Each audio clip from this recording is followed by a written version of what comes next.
ኦርቶዶክሳዊ ፊለር ናት። ያገኘኝን አገኘሁት። ግን ከድሮ ማንነቷ ያወጣት አጋጣሚ በጣም ያስገርማል። የህይወት ደስ አይልም። በወጣትነት ከእግዚአብሔር ጋር እንዴት መኖር እንችላለን? ከእግዚአብሔር ውጭ ማንም እንደሌለሽ ታውቂዋለሽ አይደል? ከእግዚአብሔር ውጭ እኛ ማንም የለንም። የዛሬዋ እንግዳችን በቲክቶክ ላይ ህይወቷን በማካፈል ወጣቶች እንዴት ወደ እግዚአብሔር መቅረብ እንዳለባቸው በማስተማር የምትታወቀው ወጣት መሰረት ወይንም በቲክቶክ ስሟ የሚካኤል ናት። አላማረችኝ የሚቻለው ወደ ኃጢአት እየጎተተችን ነው እና በቻልነው አቅም ወደ እግዚአብሔር እንቅረብ።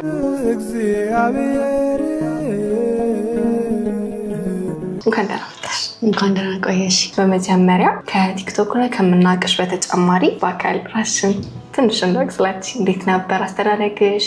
ሰፈር ልጅ ነሽ? የሚሉትን ነገሮች። እሺ፣ ከስሜ ስንጀምር ስሜ መሰረት ይባላል እና የኮሌጅ ተማሪ ነኝ። ቀን ስራ ሰራለሁ። ሰፈሬ ጎላ ሚካኤል ነው፣ ግን አያቴ ጋም ፈረንሳይ ስለሚሄድ ደብሬ አንቀጸ ምሕረት ቅዱስ ሚካኤል ቤተክርስቲያን ነው ፈረንሳይ የሚገኝ እና የሶሻል ሚዲያ ስሜ የሚካኤል። እንዴት ነበር አስተዳደግ? አስተዳደጌ ከአክስቶቼ ጋር ነው ያደግኩት። ቀብጬ ነው ያደግኩት አክቹዋሊ እና ተቆጣጣሪ የሚባሉ ቤተሰቦች ነው የነበሩኝ። በጣም ነበር የሚቆጣጠሩኝ፣ በጣም ነበር የሚንከባከቡኝ። ያው እኔ የሆነ ሰዓት ላይ ወጣሁ እንጂ ከመስመር አሪፍ አስተዳደግ ነበር። ግን አሁን ከአክስቶች ጋር ነው ያደግሽው። ሰፈሩ ደግሞ በጣም ሰፈር ነው እና ያ እንትና አይሰማሽም ነበረ? በቃ ለምንድን ነው እኔ እንደዚህ የሚያደርጉኝ ምናምን ስሜት አይሰማሽም ነበር በዛ ሰዓት? አዎ በጣም እንደዛ በደንብ ነበር የሚሰማኝ። ምክንያቱም አንደኛ ሰዎች ስንባል ሰው ሲቆጣጠር ምናምን አይመቸንም እና ቤተሰብ ደግሞ ሞር ሲቆጣጠረን ለእኛ ብሎ አይመስለንም።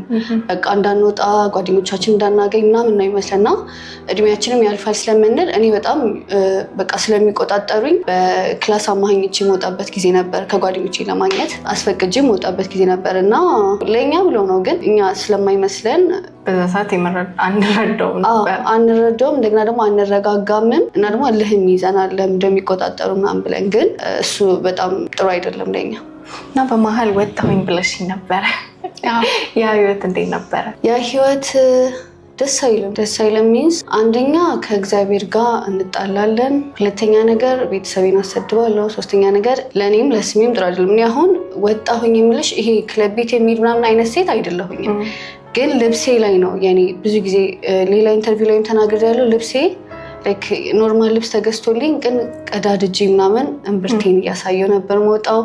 እንደገና ቦዲን ማለት ከልብስ ውስጥ የሚደረግ ቦዲን እኔ ዝም ብዬ አርጌ እወጣ ነበር ምናምን። ሌላው ደግሞ በጣም ትዝ የሚለኝ ሃይስኩል ላይ ሸሚዜን ቆርጬ ለብሼ ወጣ ነበር። በጣም እምብርቴን ማሳየት ወድ ነበረ። ቤተሰቦቼ ደስ አይላቸውም በዚህ ነገር፣ በጣም ነው የሚናደዱት፣ በጣም ነው የሚቆጡኝ ነበር። ትምህርት ቤት ግን ዝም ይሉሽ ነበር? ትምህርት ቤት በጣም ነው የሚቆጡት። አንደኛ ከዘበኛ ጀምሮ አይቻልም እኛ ትምህርት ቤት የመንግስት ነው አክቹዋሊ የተማርኩት። ሃይስኩል ግን ከዘበኛ ጀምሮ ዊግ መቀጠል ምናምን አይቻልም ነበረ። ሸሚዜን ሹራብ ስለምደርብበት ምሳሳት ምናምን ስለማወልቀው አይታይም፣ አስተማሪ ምንም አይለን ኮዛ አይመለከተንም ስለሚሉ አንደኛ፣ ሁለተኛ ነገር ደግሞ ሃይስኩልም ስለነበረ አስተማሪ ምንም አይልም፣ ግን ዘበኞች ይቆጡን ነበረ፣ ግን አልሰማም። ስለዚህ በጣም እብድ ወይም ተጫዋች በጣም ትባይ ነበርሽ ማለት ነው? አዎ እብድ ነኝ፣ አሁንም እብድ ነኝ ማለት እጫወታለሁ፣ ግን ያኔ ስርዓት በሌለ መንገድ ነበር ከሰው ጋር ያለኝ ኮሚኒኬሽን። ግን ይሄ ነገርሽ የመጣው ማለት ቤተሰቦች ተቆጣጣሪ ናቸው እንደነገርሽኝ እና በጓደኛ ምክንያት ነው ወይስ የምን ጫና ነው ይሄን ነገር ያመጣው? የጓደኛ ምክንያት አልልም። ምክንያቱም ጓደኞቼ እኔ ነኝ ከነሱ ወጣ ያልኩኝ፣ እኔ ነኝ ብዙ ነገር የለመድኩት እንጂ ጓደኞቼ ኖርማል ናቸው። ግን በጣም ስለተቆጣጠሩኝ ይመስለኛል እልህ ይዞኝ እና ፊልምም አይነበረ ድሮ በዛ ምክንያት ይመስለኛል። ስለዚህ የፊልም የምንሰማቸው ሙዚቃዎች ምናምን በጣም ህይወታችን ላይ ለውጥ ያመጣሉ ማለት ነው? አዎ በደንብ ፊልም፣ በተለይ አሁን ያለን ወጣቶች እንደውም እኔ አሁን ላይ ፊልም አለኝ የእንግሊዝኛ ፊልም ጭራሽ አለኝ እና አሁን ላይ ፊልሙ ጭራሽ ሌላም ነገር ተደብላልቆበት ነው የምናየው። አሁን በእኔ ጊዜ ያየሁት እኔ ክሮፕቶፕ ብቻ ነው ያስተማረኝ፣ ክሮፕቶፕ መልበስ ነው ያስተማረኝ። አሁን ግን በጣም ብዙ ነገር ያስተምራል። ያው እዚህ ጋር ማይነገር ግን ብዙ ነገር ያስተምራል። እሱ ልሞክር ትያለሽ፣ ከዛ ትሞክሪያለሽ ምናምን እና ፊልም የምታዩን መምረጥ አለብሽ፣ የምትሰሚውን መምረጥ አለብሽ። ቲክታክ ላይ የምናየውን መምረጥ አለብን። በጣም የሚያስጠላ እኔ ጋርም ይደርሰኛል፣ በጣም የሚያስጠላ ነገር ምናምን እና የምናየውንም የምንሰማውንም ብንመርጥ ለኛ ቆንጆ ነው። ታዲያ የሚካኤል እንዴት ወደ እግዚአብሔር ህይወት መጀመሪያዋ እንዴት ነበር? እንዴት ወደዚህ ህይወት አመራሽ? ወደዚህ ህይወት የመጣሁት ከ2 ዓመት በፊት ነው አይገስ። ቲክቶክ ላይ የቤትዬ የምትባል ልጅ አይቼ እሷን 8ኛ ክፍል ምናምን እያለሁ ካቴድራል ስንማር አውቃት ነበር። እሷና እንደነገርኩሽ በጣም እሷ ራሱ እብድ ነበረች። እዚህ ቲክቶክ ላይ ሳያት እግዚአብሔርን የምንም በቃ ያለማጋነን ውስጤ የሆነ ነገር የተሰማኝ በጣም ነው የገረመኝ። ማለት ሰው እንደዚህ አይተሽ የምታውቂውን ሰው ሲለወጥ ምናምን እንዴት ነው የምትይው ነገር አለ። አዎ ከዛ ሳያት በቃ ወዲያው ወደ እኔ ነው የመጣሁት። እሷ ከተለወጠች እኔ ዋይ ማለት እሷ ህይወቷን ታውቀዋለች። ቪዲዮዋን ብታዩም አሳይታለች። ቪዲዮዋን በጣም እሷ የወጣች ነበረች ምናምን እና እሷን ሳያት በቃ እግዚአብሔርም ይመስለኛል ልቤን ከፈተልኝ። ከዛ በፊት ቀሚስ ለመልበስ ሞክሬያለሁ ግን አልቻልኩኝም። ክሮፕ ቶፔን ለማቆም ሞክሬያለሁ ግን አልቻልኩኝም። ከዛ በፊት ነው የምልሽ። ግን እኔ አሁን ምንድን ነው የተማርኩት የዛኔ የእሷን ቪዲዮ ካየሁ በኋላ ሱሪን ጣልኩኝ፣ ክሮፕ ቶፔን ጣልኩኝ ሚንስ በቃ ጣልኩኝ። ግን ያንን ባልጥለውና አስቀምጬ ቢሆን ኖሮ አይ ሌላ ቀን አልለብሰውም ብል ኖሮ ሳየው ለብሰዋለሁ፣ መልበስ የማይቀር ነው። ስለዚህ መጣል ነው ያለብሽ። ጣልኩኝ። ከዛ ላይ የዛኔ ደግሞ 40 ጾም ነበረ። በእውነት በደንብ ነው ጠዋትና ማታ መጸልይ ነበረው። በቃ እግዚአብሔር ነው ያደረገው የእውነት ማለት ነው። እኔ በማይታወቀኝ መልኩ በደንብ ጸልይ ነበረ። ከስራ ደክሞኝ ነው የምመጣው፣ መተኛት ነበረብኝ ግን እጸልያለሁ። በቃ እግዚአብሔር ያበረታኛል። ምን ያህል መለወጥ እንደፈለኩ ገብቶታል። ከዛ ስብከት መስማት ጀመርኩ። የዲያቆን ሄኖክ ኃይሌን፣ የአባ ገብረ ኪዳንን። ከዛ የዘውትር ጸሎት ማንበብ ጀመርኩ። ክርስትና ፕሮግረስ ነው። ምክንያቱም መጀመሪያ የዘውትር ጸሎት ምንም የማያውቅ ሰው አባታችን ብሎ ይጀምራል። የዘውትር ጸሎት ከዛ መዝሙረ ዳዊት እያለ ወደ መጽሐፍ ቅዱስ። ከዛ ሰንበቴንም ገባሁኝ። እዛው ፈረንሳይ ነበር መኖሩ በዛን ሰዓት። ስለዚህ ከዛም በፊት ወደ እግዚአብሔርን ከመቅረብሽ በፊት በዛ ህይወትሽ ውስጥም ወደዚህ ወደ እሱ የመቅረብ ፍላጎት ነበረሽ? አዎ ነበረኝ፣ ግን አልተሳካልኝም። እና ደግሞ ይመስለኛል እኔም ከልቤ አልፈለግኩኝም። በቃ ከላይ ነው ማለት መለወጥ እፈልጋለሁ ነው እንጂ አልሰራሁበትም። ስላልሰራሁበት አልተሳካልኝም። ግን አሁን እሷን ሳያት የምርም በቃ ልቤ ነው በቃ የነገረኝ በቃ መለወጥ እንዳለብኝ እና ደግሞ እንደምችልም ነገረኝ። እግዚአብሔርም ረዳኝ። አንቺ የሆነ ነገር ስትሰሪ እግዚአብሔር ይረዳሻል። ከዛ ሁሉ ያለሁበት ህይወት ደረስኩኝ። ብዙ ሰው አሁን ከልቡ መፈለግ አንደኛው ነገር ሆኖ ልክ እንዳልሹ በጣም ግን ብዙ ፈተናዎች የሚበዙባቸው ሰዎች አሉ እንደሱ የፈለጉ እና ለእነሱ የምታያቸው ነገር አሁን ምን ማድረግ አለባቸው ብለሽ ታስቢያለሽ? ፈተና አዎ እንደውም ቲክቶክ ላይ ለውጠኝ ብለህ ጸልየ ባትፈተን አይግረምህ የሚል አንብቤያለሁ። እና ፈተና ያለ ነው። ወደ እግዚአብሔር ስንቀርብ ሴጣን አይፈልግም፣ ስለዚህ ያርቅሻል። ፈተናው እንዴት ነው የሚወጣው? በጸሎት። ጸሎት ሲባል አሁን ፕሮፐርሊ መጸለይ እንዳለ ሆኖ ግን ፕሮፐርሊ መጸለይ ካልቻልሽ ማለት መጽሐፍ ቅዱስ ይዘሽ መጸለይ ካልቻልሽ፣ ቤተክርስቲያን ሄደሽ መጸለይ ካልቻልሽ እግዚአብሔርን ቤትሽ ቁጭ ብለሽ መጠየቅ ትችያለሽ። እግዚአብሔር ሆይ ወደ አንተ አቅርበኝ፣ በቃ ወደ ቤት መልሰኝ። ጸሎት ማድረግ አየሽ፣ እዚህ ጋር አሁን የጸሎት እንትናችናል የተለያየ። አሁን አንዳንድ ሰው ልክ እንዳልሽው ማለት ይዞ መጸለይ፣ ውዳሴ ማርያም፣ መዝሙረ ዳዊት መድገም ነው ጸሎትን ብሎ የሚያስበው። ግን ልክ እንዳልሽው አሁን ቤት ውስጥም ሆነን ስሙን መጥራት በደጁ ስናልፍም የምንለምን ውስጣችንም እሱንም ይሰማናል፣ ይቀበለናል። ከሱ በኋላ ደግሞ ስለ ቬል እናንሳ። ብዙ ኦርቶዶክሶች አሉ፣ በጣም መንፈሳውያን ሴቶች አሉ እና ደግሞ የቬልም አለና ቬልን እንዴት ጀመርሽ? ቬልም የጀመርኩት በአጋጣሚ ቤቲን አይቼ ነው፣ የቤት እያልኩሽን። ከዛ ምን ሆነ መሰለሽ እሷን አይቻት በቃ እኔ እንደነገርኩሽ ክሮፕ ቶፕ አይደል ማደርገው እና መሸፈን አለብኝ እያሰብኩኝ። ከዛ ስሸፈን ልብሴን አይደለም ማለት ሰውነቴን ብቻ አይደለም መሸፈን ያለብኝ ፀጉሬንም እያሰብኩኝ ፀጉሬን ሸፈንኩኝ። ከዛ የዛኔ ሳላውቀው ሳይገባኝ እሷን አይቼ ነው ማለት በስሜት አንዳንዴ የምንነሳሰው ነገር አለ እንደዛ። ከዛ በኋላ ቤት እምቢ አሉኝ ጓደኞችም፣ አንዳንድ ጓደኞች አክቹዋሊ እኔ ብዙ ጓደኛ የለኝም ግን አልተቀበሉኝም ነበረ። ከዛ በኋላ የሆነ ሳለ ያወለኩኝ በመሀል ማለት ነው። አሁን ቤተሰቤ ስቲል አይቀበለኝም። ቤተሰቤ ሙስሊም ነው የምትመስዪው ነው የሚለኝ። ክርስትና ማለት ከልብሽ ማመን ነው እግዚአብሔር እና ለምንድን ነው እንደ ሙስሊም የምትሆኝ ምናምን ሲሉኝ የዛኔ ያወለኩኝ። ከዛውን ሲገባኝ ግን ለምንድን ነው የማደርገው? እኔ አንደኛ ለጸሎት በጣም ይረዳኛል። ለምሳሌ ነጠላ ሳላደርግ ሱቅ ስሄድ እኔ መዝሙረ ዳዊት አለችኝ ቁጭ ብዬ ፀጉሬን ስለሸፈንኩኝ ማንበብ እችላለሁ። ለምን ብትይ አንደኛ ቆሮንጦስ ላይ ሴት ልጅ ፀጉሯን ሸፍና ነው ጸሎት ማድረግ ያለባት ይናገራል። ስለዚህ ፀጉራችንን ስንሸፍን ደግሞ ግዴታ ነጠላ ብቻ አይደለም፣ ሻሽም አድርገን ዋና መሸፈኑ አይደል፣ ሻሽም አድርገን መጸለይ እንችላለን። ሁለተኛ ነገር ቬል ማድረግ ለምን ይጠቅማል መሰለሽ? ወደ ቤቱ በጣም እንድትቀርብ ይረዳል። የምር ማለት ለምን በይ ለምሳሌ ቬል አድርጌ እንደዚህ ሻርፕ አድርጌ ክለብ ልገባ አልችልም። ወደ መጥፎ ቦታ እንዳትሄጂ ያደርጋል። ለቅዱስ ቁርባን በጣም ያቀርባል።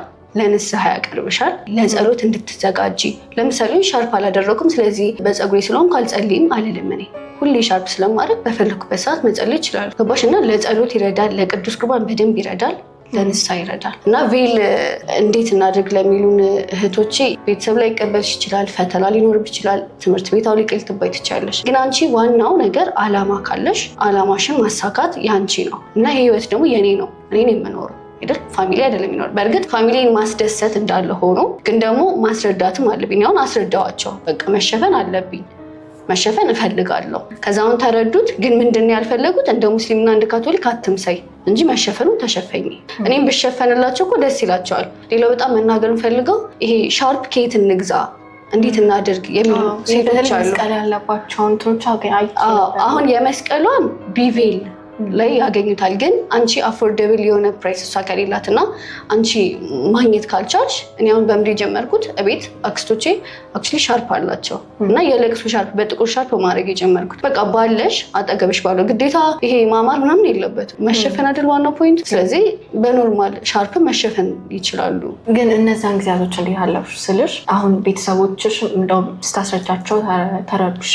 ግን የማይረዱሽ ሰዎች ጋር አሁን ለምሳሌ ትምህርት ቤት አውልቂ ምናምን በምትባይ ሰዓት በቃ ሀሳብሽ ለበቃ ዝግጁ ካልሆኑ ሰዎች ጋር እንዴት ናለብሽ ይሄንን ነገር? እኔ እንዴት አልፈዋለሁ? እውነት ለመናገር ዝም በማለት አልፈዋለሁ። ማለት አስረዳለሁ። በቃ መሸፈን አለብኝ። ይሄ የኔ ሃይማኖት ነው፣ የኔ ህይወት ነው፣ የኔ ነፍስ ነው። በእኔ ነፍስ እኔን የምጠየቀው ስለዚህ መሸፈን አለብኝ። እኔ አሁን ከምን ጋር መሰለሽ ማያይዘው ከድሮ ህይወቴ ጋር ነው የማያይዘው። የድሮ ህይወቴ በቃ ተገልጬ እግዚአብሔርን ምን ያህል እንዳስከፋሁት እኔ አውቃለሁ። ስለዚህ አሁን መሸፈን አለብኝ። ለእኔ አይደለም መሸፈን፣ ለእግዚአብሔር ስል እሸፈናለሁ፣ ለእግዚአብሔር ክብር ስል። እኔ በመሸፈኔ ማንም የሚጎዳ የለም አይደል? ስለዚህ አሁን እንደዚህ የሚጠይቁኝ ሰዎች አስረዳቸዋለሁ፣ እነግራቸዋለሁ። ሙስሊም ትመስያለሽ፣ ሙስሊም አይደለሁኝም፣ ኦርቶዶክስ ነኝ። መሸፈን ፈልጌ ይሸፈናለሁ። በዛ ላይ ደግሞ ስትጸልዩ ተሸፈኑ ይላል። ስለዚህ እኔ የቱን ቦታ መጸለይ ይፈልጋለሁ፣ ስለዚህ ይሸፈናለሁ። እንደዚህ ብያቸው የማይረዱኝ ከሆነ ምንም ማድረግ አልችልም። አሁን ያንቺ መለወጥ በጓደኞችሽ ላይ የሚያለወጠው ነገር አለ? አዎ የኔ መለወጥ ትንሽዬ፣ ለጓደኞቼ ትንሽዬ ነው፣ ግን እነሱም ስቲል መንገድ ላይ ናቸው። ማህበርም ጀምረዋል።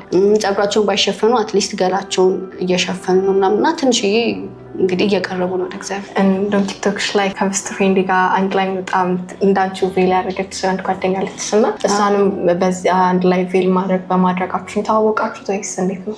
ከእሷ ጋር በሚመሰለሽ ከዚህ በፊት እናወራ ነበር ዝም ብለን እና እንተዋወቅን። ግን ቬለር ስንሆን እሷን ቬለር መሆኗን ሳውቅ ተዋወቅን። ከዛ ፈረንሳይ ነች አንድ ሆነን ማለት ነው እና የቬለር ኮሚኒቲ አለን 30-40 ምናምን እንሆናለን። ከእሷ ጋር የተገናኘ ነው በዚሁ በቬለር ኮሚኒቲ ነው እና መጀመሪያ እግዚአብሔር መንግስቱና ጽድቁን ነው አይደል ያለው። መጀመሪያ ንስሐ እንገባለን፣ ከዛ ቅዱስ ቁርባን ተቀብለን ከዛ ቬል ማድረግ ትሩፋት ነው፣ የማይሻር ህግ ምናምን አይደለም። መልበስ ስትፈልጊ ትለብሻለሽ። ከዛ እንደዚህ ፈተና ሲገጥምሽ ማውለቅ እፈልጋለሁ ካልሽም ታወልቃለሽ። ግን ይሄ የአንቺ እንትን ነው፣ አውልቁ እያልኩ ሳይሆን የአንቺ ፍላጎት ነው። እና መጀመሪያ ግን መንግስትና ጽድቁን እሹ ስለሚል እግዚአብሔር መጀመሪያ ንስሐ እንገባለን፣ ከዛ ቅዱስ ቁርባን ተቀብለን ከዛ ቬል ማድረግ እንጀምራለን። በወጣትነት እድሜ ግን ቅዱስ ቁርባንን የሆነ እንደማይነካኩ እና ማገናኘት እንደማይችሉ ነገሮች የሚቆጥሩት ሰው በጣም ብዙ ነው። እንደዚህ አይነት ሰው ገጥሞሽ አይቀር? አዎ አለ። አሁን የቅዱስ ቁርባንን ራሱ እንዴት ነው ወጣት ቅዱስ ቁርባን የሚቀበለው? ቅዱስ ቁርባን ስትቀበይ እንትን ነው ይመስላችሁ ማለት ወይ ኃጢአት ማትሰሪ። እኔ አሁን ባል አታገኝም ተብያለሁ፣ ግን ትዳር የሚሰጠው እግዚአብሔር ነው። ቅዱስ ቁርባንን ባልቀበል ልመነኩስ ይችላል፣ አይታወቅም አይደል? እና እግዚአብሔር ሲመርጥሽ ነው ቅዱስ ቁርባን የምትቀበይው ንስሐ የምትገቢው። እና በወጣትነት ዘመን ቅዱስ ቁርባን ንስሐ ማይገባ የሚሉ ሰዎች እኔ ምን አይነት ሰዎች እንደሆኑ አላውቅም። እኔ አሁን በብዛት ማውቀው ያረጀ ሰው ነው ቅዱስ ቁርባን የሚቀበል። ልክ ሊሞት አፋፍ ላይ ሲደርስ ቅዱስ ቁርባን ተቀብሎ ይሞታል። እንደዛ ነው የምናውቀው። ግን አሁን መንቃት አለብን። ገባሽ አይደል? በወጣትነት እድሜ እግዚአብሔርን ካላሰብን ስናረጅ ሳንቀበል ብንሞትስ? እስከዛ ባንደርስ፣ እስከ እርጅና ባንደርስስ? ስለዚህ አሁን ባለን ጊዜ እግዚአብሔርን ማሰብ አይደለኛ ፖይንት። መጀመሪያ ንስሐችንን ገብተን ቅዱስ ቁርባን፣ በዛ ላይ ደግሞ ቅዱስ ቁርባን ከተቀበልን ኃጢአት አሰሪ ማለት አይደለም። እንቀበላለን ግን እንወድቃለን እኮ። ከዛ ደግሞ እንነሳለን፣ በንስሐ ደግሞ እንታጠባለን። እግዚአብሔር ንስሐን የሰጠን እኮ ኃጢአተኞች እንደሆኑ ስለሚያውቅ ነው። ንስሐ ደግሞ አንድ አይደለም የምትገቢው፣ በተደጋጋሚ መግባት ትችላለሽ። ቅዱስ ቁርባን ለምን መሰለሽ የሚከብደው? ከኃጢአት እንድንርቅ ያደርገናል። እሱ ነው የሚከብደን። እኛ ከኃጢአት ጋር በጣም ቁርኝነት ስላለን ከኃጢአት እንድንርቅ ስለሚያደርገን ቅዱስ ቁርባን በጣም ያስፈራናል። ከኃጢአት እንድንርቅ ካደረገን ምንድን ነው ታዲያ የምንፈልገው? ዋናው ከኃጢአት መራቃችን አይደል? ስለዚህ ቅዱስ ቁርባንን በወጣትነት እድሜ ተቀብለን ያው እግዚአብሔርን መጠበቅ ነው ያለን አማራጭ። በሌላ ቪዲዮዎች ላይ ደግሞ ምን አየሁኝ፣ የቅዱስ ሚካኤል ታምር በህይወቴ ላይ ያደረገው ነገር በጣም ብዙ ነው የሚል አይቻለሁ። እና እስቲ እናውራ ስለ ቅዱስ ሚካኤል፣ ስለ አባታችን። ቅዱስ ሚካኤል ታምረኛ አባት ነው በጣም። ጎለ ሚካኤል ነው ሰፈሬ። ሚካኤል አለ፣ ደብሬም ሚካኤል ነው። በሄድኩበት ሁሉ ሚካኤል ያጋጥመኛል። ብቻ ቅዱስ ሚካኤል ከዚህ ከማይረባ ህይወት ያወጣኝ እሱ፣ እግዚአብሔርን ከማላስብበት፣ ቤተሰቦችን ከማላስደስትበት፣ እኔም ከማይጠቅመኝ ህይወት ያወጣኝ ቅዱስ ሚካኤል። ቅዱስ ሚካኤልን በእውነት ነግሬው ሳላለቅስ ባለው ኖርማል ነግሬው ከዛ የሚሆን ከሆነ ያደርግልኛል፣ የማይሆን ከሆነ ያሳየኛል። ለቤተሰቤም ደግሞ ያደረገለት ተአምር አለ። እኔ የቅዱስ ሚካኤል ማህበርም አለኝ። ቅዱስ ሚካኤል የአንተ አገልጋይ አድርገኝ ብዬ ሁሌ ነበር ምጸልየው። የቤት አገልጋይ፣ የደጅ ጠራጊ አድርገኝ ብዬና አሁን የቅዱስ ሚካኤል አገልጋይ ሆኜ ራሴን እውነት እዚህ ላይ መድረሴ እኮ የእግዚአብሔር እና የቅዱስ ሚካኤል ታምር ነው ማለት። እዚህ ላይ ላልደርስ እችል ነበር። እኔ አሁን ከ3 ዓመት በፊት ነው ከ4 ዓመት በፊት በጣም ታምሜ ነበር፣ ኩላሊት ኢንፌክሽን እና ጸልያለሁ ለቅዱስ ሚካኤል ታድነኛለህ ብዬ ማለት ነው። እና በጣም ታምሜ ነበረ።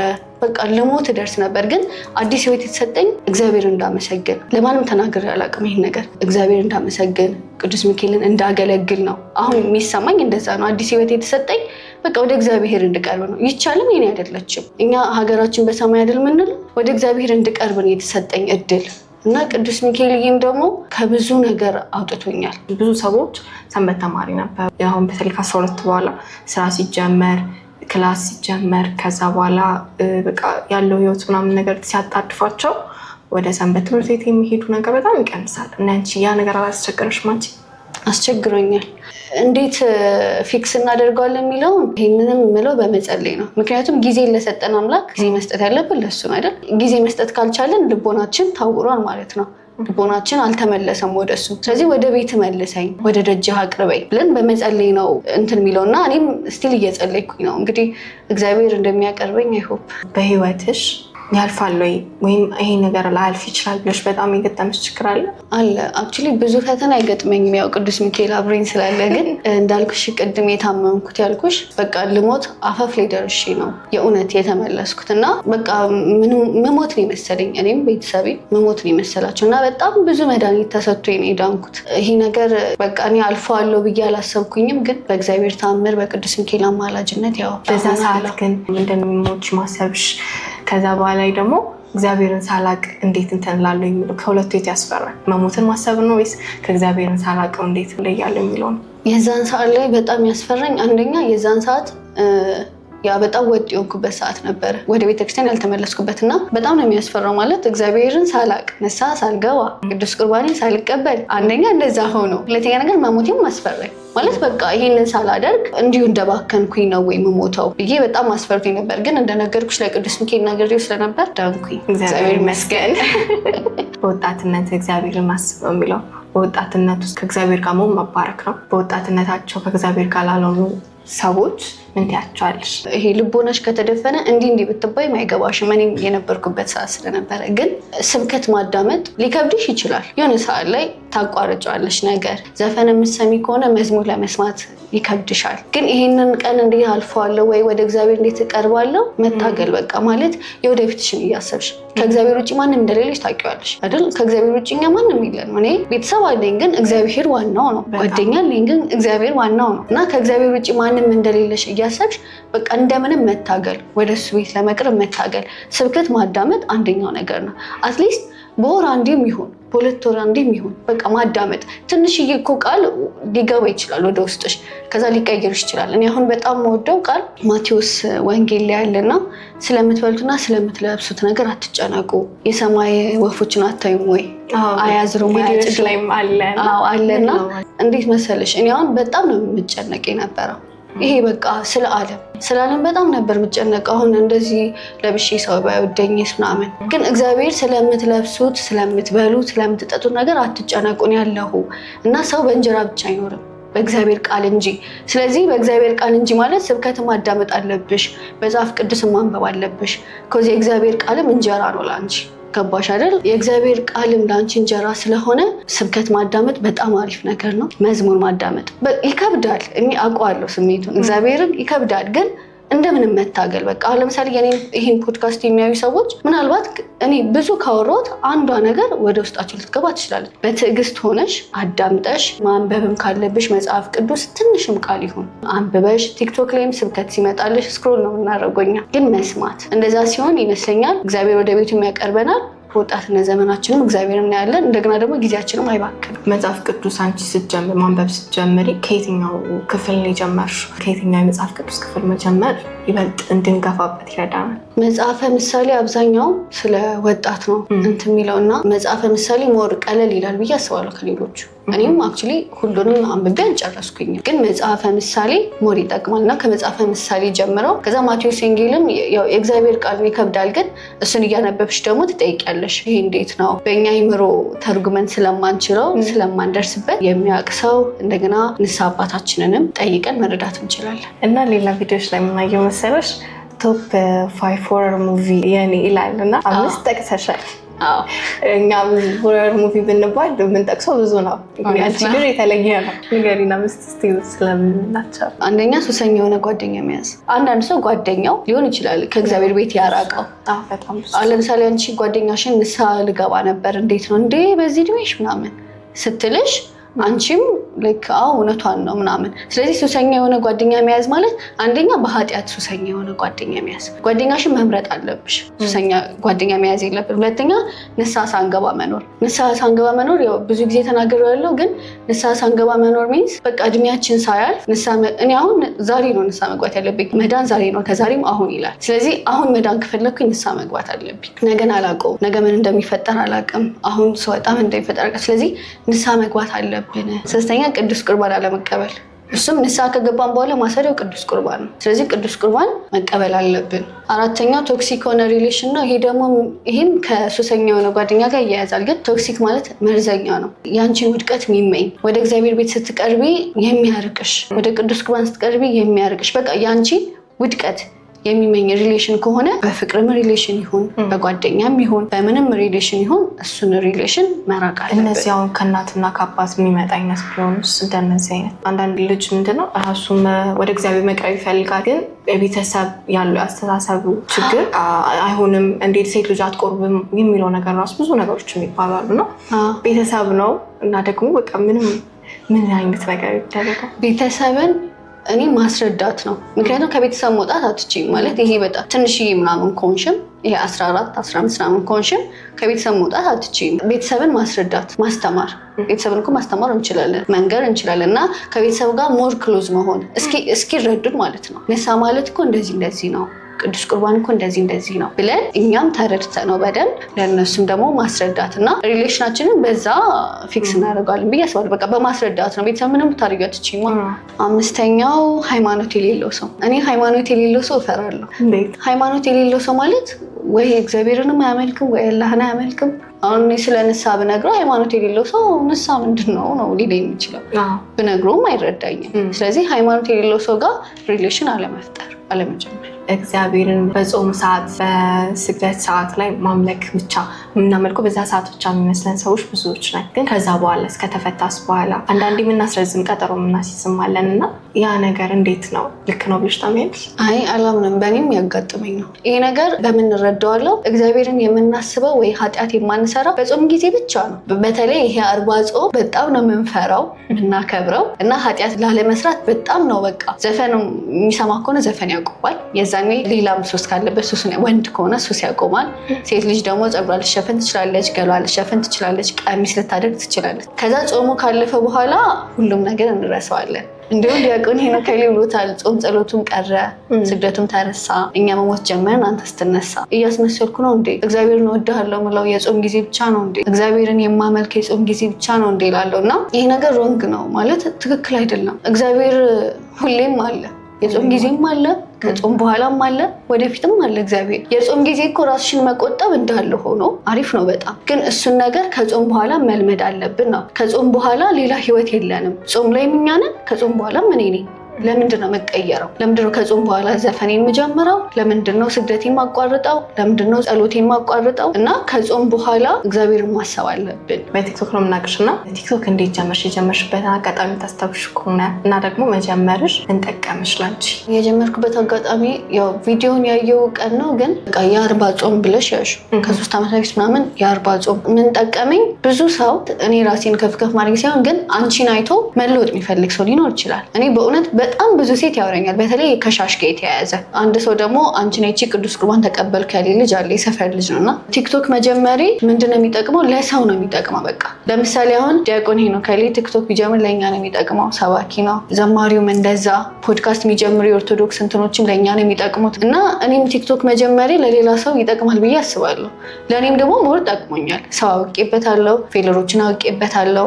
እንደገና እኔም ማላውቀውን ነገር የሚነግሩኝ ሰዎች፣ የምጠይቃቸው ሰዎች አሉ ከኔ በላይ የሆኑ ስለ ቤተክርስቲያን በደንብ የሚያውቁ። ገባሽ አይደል? እና በዛ ጠቅሞኛል። በመጨረሻ ማስተላለፍ የምትፈልጊው ማለት ለወጣቶችም ሊሆን ይችላል፣ ለሁሉ ማስተላለፍ የምትፈልጊው ነገር ካለ በይና። ያው ማስተላለፍ የምፈልገው ነገር ይቻለም የኛ አይደለችም አንደኛ፣ ሁለተኛ ነገር ደግሞ አላማረችኝም ይቻለም፣ ወደ ኃጢአት እየጎተተችን ነው። እና በቻልነው አቅም ወደ እግዚአብሔር እንቅረብ። እግዚአብሔርን ራሱ ማውራት ምናምን ከፈራ እነ ቅዱስ ሚካኤል አሉ፣ እነ ቅዱስ ገብርኤል፣ ለእነሱ ነግረን እነሱ አማላጃችን አይደሉም? ይነግሩልናል። ለሱ ወደ እግዚአብሔር ለመቅረብ እንሞክር። እንደገና ንስሐ እንግባ። ንስሐ መግባት የሚጠቅመው ራሳችንን ነው። ቅዱስ ቁርባን ስለተቀበልን ኃጢአት አንስራ ምናምን አይደለም። ቅዱስ ቁርባን ከኃጢአት ብቻ ነው የሚያርቀን። በተረፈ እግዚአብሔር በቤቱ ያጽናል። አሜን። ሁላችንም ያጽናል። አሜን። ስለመጣሽ እዚህ አብረሽን ስላሳለፍሽ ቆይታ ከልብ እናመሰግናለን። እኔም አመሰግናለሁ። በውይይታችን ብዙ ሰዎች ብዙ ነገር እንደተማሩ እናምናለን። ውድ የሳምራዊ ሚዲያ ቤተሰቦች የዛሬ ፕሮግራማችን ይመስል ነበር። ቀጣይ ሳምንት ከሌላ እንግዳ ጋር በሌላ ፕሮግራም እስከምንገናኝ ሰላም ቆዩ።